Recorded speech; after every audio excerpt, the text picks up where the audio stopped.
Hello, and welcome to our reviewing of the two games that happened today at the Africa Youth Chess Championships 2026. We're going to be looking at your round two and round three games. Now,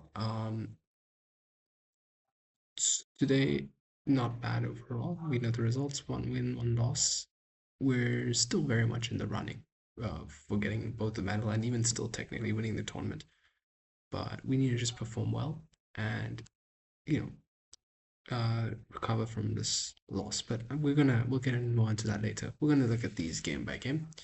So this first game, you're up against a non-rated player with white, uh, Nathaniel Mani Kusonzu, and you uh you started with your e4, and what I predicted was he was going to respond with e4, e5, knight f6, knight f3, knight c6, bishop c4, and I thought you could get your Italian.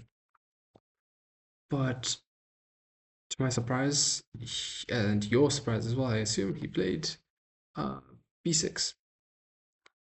Uh, this is a bit strange. I did not anticipate this at all, and when I looked at his chess.com account, which I'm fairly certain was his, he had never played b6 before. So this is a bit surprising to me. But you've played the best move, which is d4. You take the full center. He plays bishop here. You move your knight out, and this is not bad so far. This is looking okay.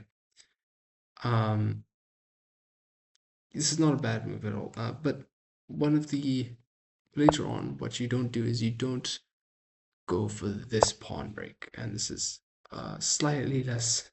By not going for this, it's a bit less ideal. You have to try and go for this. The goal is if they take, you take back with the pawn, and you're forcing them to retreat. And now you can even play this. And if he takes, you don't even take back. You just see that, oh, look at this, his pieces are all together. You'll have a +2 advantage, even though he's a pawn up, because of, quite frankly, how little he's developed. If he just tries and continues developing normally like this, queen e2, he's very much a bit stuck here. And if he just does nothing, and if he just like plays, I don't know, just here wastes a move, it does this. You walk in and you threaten mate. Just just to show just a bit of a longer variation. You are in complete control of this game by just taking that activity. You already have all the central control. You control the center fully. This is not a bad move, bishop to c4, but it's just a bit wasteful. You could go for the attack straight away. The main purpose of these pawns here is to take control of the center, and now you have control of the center, you push forward. So again, bishop c5, bishop c4 is not a bad move, and I see you were just developing is not bad, but you can go straight for the kill. You can just go straight with d4, d5. Anyway, you don't. He does this double fianchetto, which is very strange, very strange. This is not a good opening at all, and I assume you realize this is not a good opening. Uh, Again, here, main point is you have to play d5. All the central control means nothing if you don't play it, and you just still don't play it. You go for this queen d2, and I assume your idea is to trade off this dark squared bishop, but the reason this is not as good is because since he's fianchettoed on both sides, you don't know which side he's going to castle. He can very easily play queen e7 and then move knight here and then castle this queen side. Even if you manage to trade off this dark squared bishop, it doesn't. It's not as ideal because you don't know where he's going to castle. This idea of trading this bishop is only very good when the king is on that side as well. When the king is not on that side, it's just you're wasting time. So this is not a very ideal way to play. You should try and be a bit more aggressive here. You should have gone with d5. Again, none of these are bad moves, but it's just definitely you're not taking full advantage of your position. Uh, so yeah, he just expands, and here you play the wrong move. You play e5. Now you tell me, why is e5 not as good as d5? I'll let you think about this. 1, 2, 3. The reason is with e5, he can move this way and attack this bishop that you've kept. And even if you move it out of the way, f6 takes, you can just trade off everything if you go for this kind of a trade. He is very happy in this position. He's fully developed. You don't really have anything here. You have absolutely nothing here. This is not great for you. And the reason that's not the case if you play d5 is because number one, the knight that you're threatening a different knight. By pushing this, you're forcing this knight to move out, right? Where if you play this knight can't move here because then you just take this knight for free. This is why it's not as good. But playing d5 is better because now this knight has to move, and when this knight moves, now you can do this. So this is a much better move order, and it enables you to attack easier. Anyway, e5, bishop back, castles. Here you spot the best move, and I'm very happy you spotted it. You played g4, which is very nice and aggressive because it traps the knight. But it's not bad, but the problem is if you put takes, you lose a rook. So it's not again you're not losing at all. Like it's not really losing a rook. You're trading a rook for two knights, which is honestly better for you. But your opponent should have realized this. They should have realized that when you played g4, you're weakening this diagonal. As you can see, the advantage of fianchettoing is that your bishops see everything. And I feel like this is an idea that you're a bit blind to, not only in this game, but in this game as well. Which we'll get into that in a bit. But this is just something I would like to mention. Anyway, so that's what he could have done. Instead, he blocks off the side of the bishop. And now that he's blocked it off, there is no reason why you can't take this knight at all. There's nothing stopping you from taking the knight. So once you move your bishop out of the way, there's really no way for this knight to escape. There's really no way for it to escape, and there's no tactic of winning the rook back. So now, after moving here, you castle. And then this is very instructive. Taking is one of the options, and according to the engine, this time it's the top engine move. But I'm glad you didn't take immediately because it shows that you recognize that the knight's not going anywhere. You recognize that you might as well just get your king to safety first. So it's honestly a good move. I'm glad you castled. He plays here, and this is slightly again. This now you're just dragging it a bit because now if he decides for this trade, he can just win a pawn back. Again, it's not really he's completely lost here. He's down a full knight, but it's just you're making your life a bit harder than it's needed to be. Yeah, so he does that. He does exactly that, and he kicks your bishop out, trades the bishop, and you win the knight. And now he's just traded off a lot of pieces for no reason. But remember, when you're up material, the more you trade, the more it benefits you, right? So if you're up material, you want to trade. Anyway, he takes. Now the taking is terrible, absolutely atrocious move.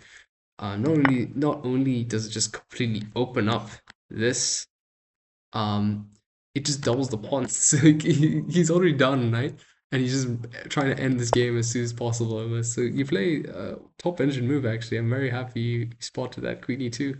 Very nice idea. And here he can play anything, but it doesn't matter. He takes, you take back, he gives you this check, you move out of the way, and now okay, knight b5 again, very good move.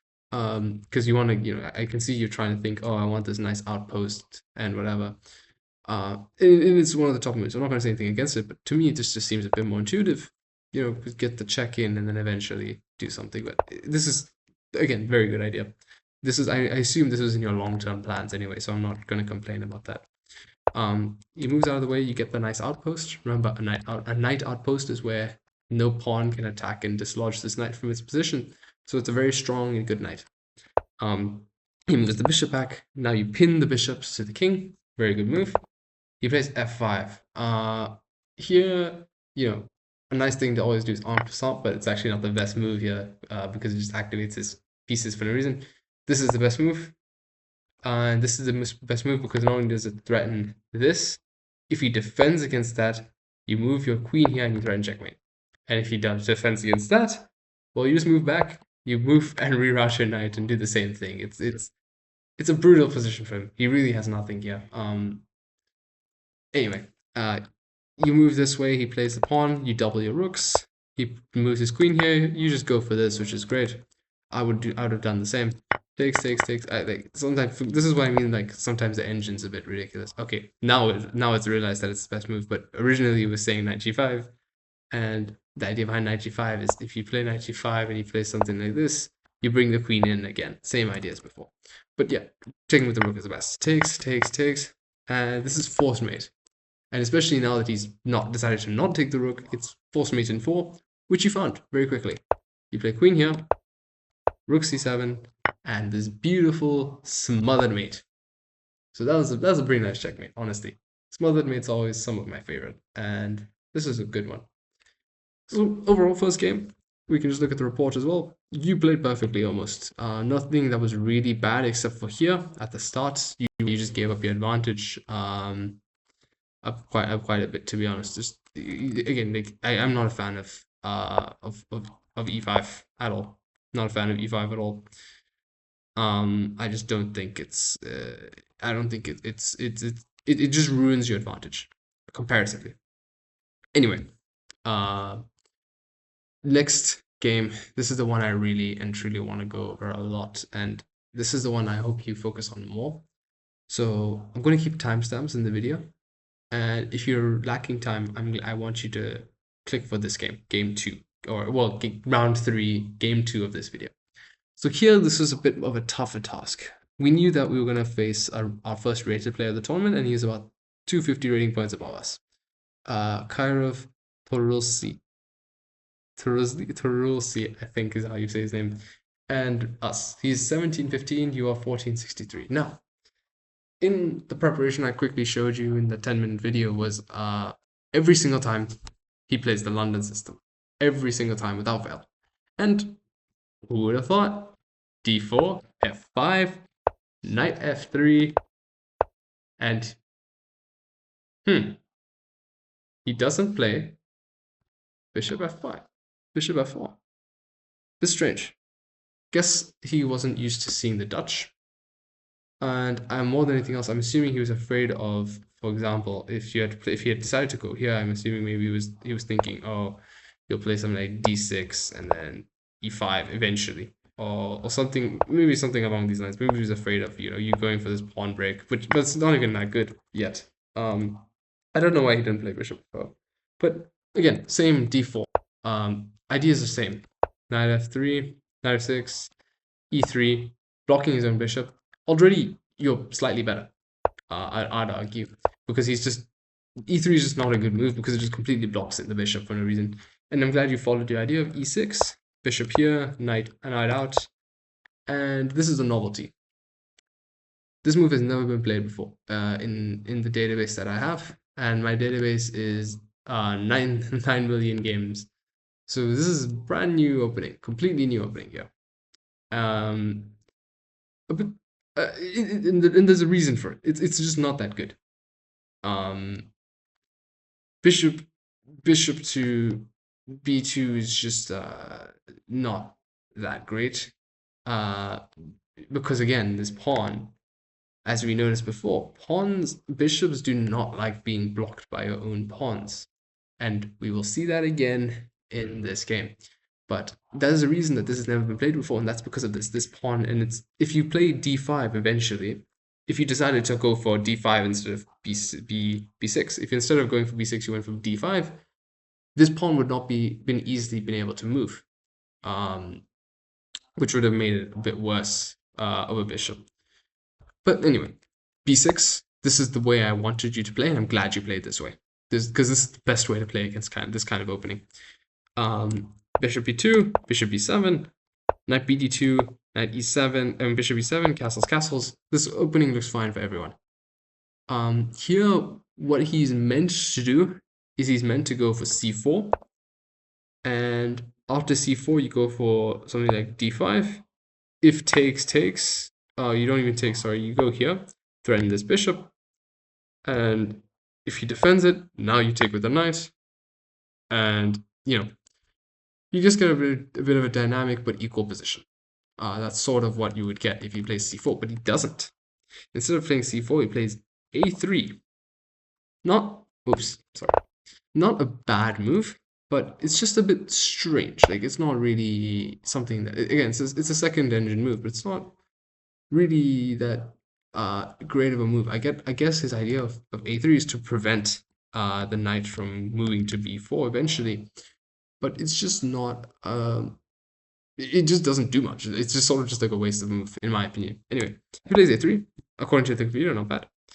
And you play queen e8. I'm very glad. This showed me that you really watched the video and you really paid attention, because all of this that you've done so far is exactly what we discussed in the video.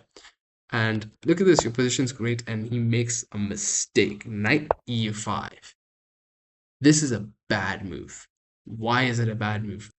And this is where I feel you really misunderstood the point of this. Remember when I was talking about what I was talking about is that this bishop comes alive. This bishop needs to come alive for you to have a strong position. And he's handing it to you on a silver platter by giving this knight here. If you take the knight and he takes the pawn, you can just give up your own knight. And when you give it up, if he doesn't defend, if he doesn't block it, you just checkmate him, right? So he has to defend. He has to do either this or he has to block it with his knight. Just among other things, you have a much stronger position here automatically, just right from the get-go, just purely from trading off this piece. Your bishop comes all the way alive. So here you're already in a much better position than him. You're -1. You have the advantage, you have the initiative, you have the attack. Even if you didn't go for this queen here, you can still go for something like knight e4. And knight e4 will at the very least allow you to trade off his pieces and get an active rook file if you didn't see giving away the queen, giving away the knight. But instead, what we got was d6. And okay, give me 1 second. Yes. So yeah, instead you go with d6, and d6 is just not ideal because it doesn't allow you to get your bishop as active. And here, had he gone for instead of going back, had he gone for taking, even though your bishop once again comes alive, it's in a slightly more awkward position, not as defended as before. Remember, the idea behind all these pawns, the reason behind Phi and Kettering is that you protect your bishop. So now your bishop's a bit out in the open. It's a bit naked, right? It's run out without a towel. But so this is just not as good. But it's still completely equal for you. It's a better position than him. Objectively, it's a better position for you. He runs back. Once again, you have a chance of doing queen g6. And the idea behind queen g6 is, again, this x-ray. All your ideas in this opening are meant to be about this bishop. This bishop is your ideas. This bishop is your key to winning this game. But instead of doing queen g6, c4, knight d8, just as an example, d5, this is a line that was put. This position is just a better one for you, purely because you get, for example, just a free pawn temporarily. You have a bit more of an active position. And again, this bishop is so dominant. He has to leave this knight here to defend it. The computer may say it's equal, but to defend this as a human is hard, and it's really uncomfortable. And you have to spend a lot of time thinking about it. So you had a very good position in the opening. And here, instead of doing that, you played h6. h6, it's not a bad move. It seems a bit intuitive. You're just keeping an empty square for the king, but the problem is there's just no need for it. There's no need for this move. You already have an open square for your king. You're never at risk of getting to back rank mated. Anyway, after this, he plays e5, e4, which is one of the pawn breaks in this position. E4. Here you take, which is good. Takes, and this is bad. This, in my opinion, is where you lost the game entirely. The computer may say there's other points in which you lost it, but this is the point in which you lost it, in my opinion, because d5 forever traps this bishop behind the pawns, and it will never become active again in the game. Never. So just by doing this move alone, it killed your position entirely. I don't know how much time you spent on this move or anything, but What you should have realized is this long term kills your mobility. It doesn't allow you to move your pieces at all. And this is, in my opinion, where you lost the game. Takes, um, rook e1. The rest of this rest part looks normal. All these moves are okay. Again, knight e, knight d8. Very passive for no reason. I'm assuming your reason was to like reroute the knight here. But even if you reroute the knight here, where will the knight go? It has no squares. This square is taken, and if you take it here, you're not really doing much, right? It's not really doing much. And again, this square, if you're going to go here, well, it's not a very useful square. If you wanted to reroute it, you should have rerouted it here. And rerouting it here, even though it temporarily gives away a pawn, if you do something like this, now this is slightly better because now this square is available. And if you get this square, you can trade off this bishop. So it's slightly better. But even then, that's not the best way to play it. The best way for you to play this move, play this position here, is you should have just gone queen f7 straight away. And then that way you don't lose the pawn, and then now you can also reroute eventually. Anyway, here he plays a4, c5, best move in the position, good job. He moves his queen here, and you move your knight back again. I'm glad you did this because sometimes it's not easy to move a piece back to where it was after moving it there, but it's a good move. Here he takes. You're down a pawn, but you still have chances here. This is the end. This is officially the end because you may have thought that this is just a trade, but it's not. And the reason it's not a trade is after knight takes, pawn takes, rook here. And you once again have no mobility, and these pawns are terrible. These pawns really can't do anything at all. And again, you still have no activity with your bishop. That's why the computer is now suggesting breaking up your rooks just purely to get this bishop back in the game. It's screaming to get this bishop back in the game, but you didn't realize that. You play king f7. King f7 does absolutely nothing because guess what? These two rooks are connected, unfortunately. So it doesn't really do anything much in terms of attacking. And he moves on with moving his rook in the way, or moving his bishop to a3, attacking your rook. And now here you just lose material in multitude of ways. Takes, which is what he did in the game, takes, and now bishop here. And because of this, you go down in exchange, and there's really no recovery from at this point. Where you could have tried to recover this game at this point at least is gone for the attack the open file while his books were still not there. Because now if you had gone for this now itself, you have better chances. You could have, if he does something like this, now king f7 would have been, oh sorry, not even then. King 7 is just a bad move because of bishop here. Now if you had gone for a trade, as an example, and perchance now taken here, or with the knight, it would have been better. You would have had slightly better chances, and also you have better chances of activating your bishop. Again, it all comes down to this bishop, and the death of this bishop is what caused the death of your game. So this just cemented it, because again, you now had, even though taking it, you had an open square. Guess what? You can never open up the bishop. There's never a chance for you to open up the bishop again. And once you got down in exchange, there's really no recovery. The rest of the game is mostly just a bit of cleanup work for him. Takes, you may temporarily be up quite a bit. You may temporarily block it out. Protect this pawn, and you can think you can hold here maybe, but unfortunately this bishop just can trade off for this bishop, and as you saw, it leads to a losing endgame. F3 check here moves the bishop. You try your best to just really win back some material, and try and defend, but it just doesn't work out. There's just not enough firepower for you. We can keep going. Here again, takes, and your pawns are split, and because of that, there's really not enough. So here you give up the pawn purely to just bring the bishop into the game, and I understand why, but you really have no other moves, because unfortunately the king can just walk in and I get why he did it.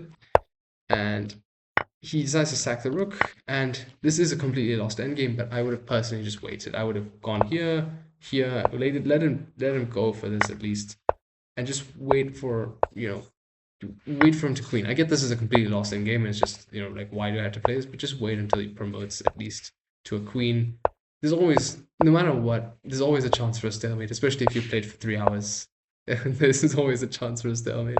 Just wait until he promotes to a pawn, to a queen. Like if you resigned here, I'd understand, right? No one's messing this up, but you don't have to resign in a pawn in game. Resign when he's queened already. But anyway, main issues that I felt in this game were just you killed your bishop for no reason. You completely killed his bishop, and that's what ended the game in my opinion. This bishop after d5 really just ended it. Really ruined the game. This bishop, you needed the bishop to win, and this move killed any chances of that. And all the rest is history. Like every other bad move in this game was just due to that bishop. That bishop was the key to everything, but you missed out on it. But yeah, that's round three. That's what happens. Sometimes it's just life. We still have 6 more rounds to go, 2 more rounds tomorrow, and then a rest day. Your first opponent tomorrow is unrated again. I have a good feeling he can win. I just did some little scouting work and I couldn't really find anything. He has no FIDE games. He has no just.com profile that I found at least. So we can't really expect. I don't know what to expect, but I'm quite confident that if you just play e4, he'll probably play e5. But again, that's just my assumption. I unfortunately I couldn't find anything about him. For Karev, I was able to find a lot of games. For a lot of these unrated players, there's really not much available on them, so I couldn't find much for him for your next opponent. But you should win that game. Both the opponents that he's beaten don't have, one has 0 points, one has 1 point. So his opponents are not very strong. You are a strong player, so you should be able to win this game.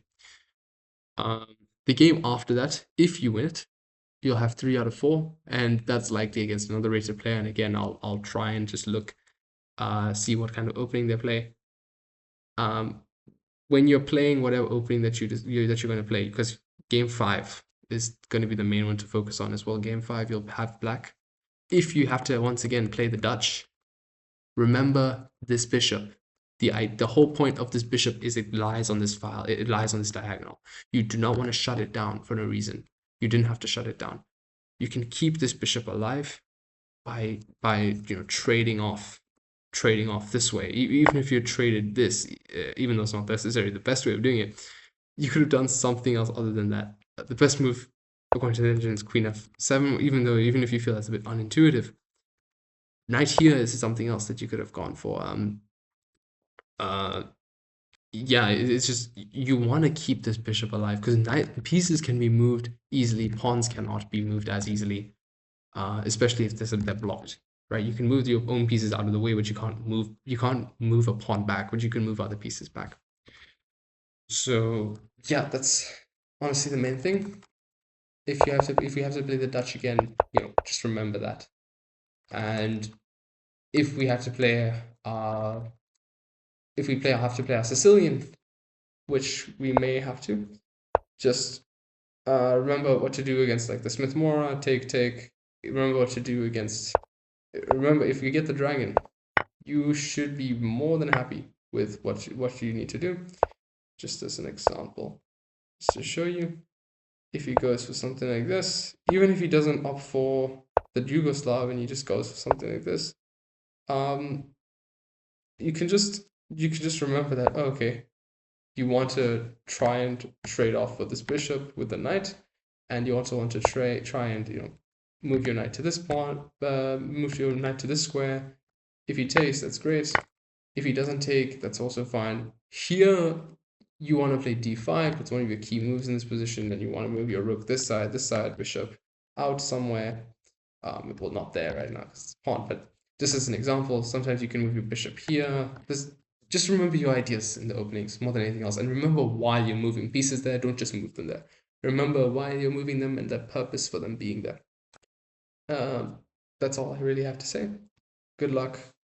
and enjoy. If you can only watch one of these, again, I'll attach timestamps.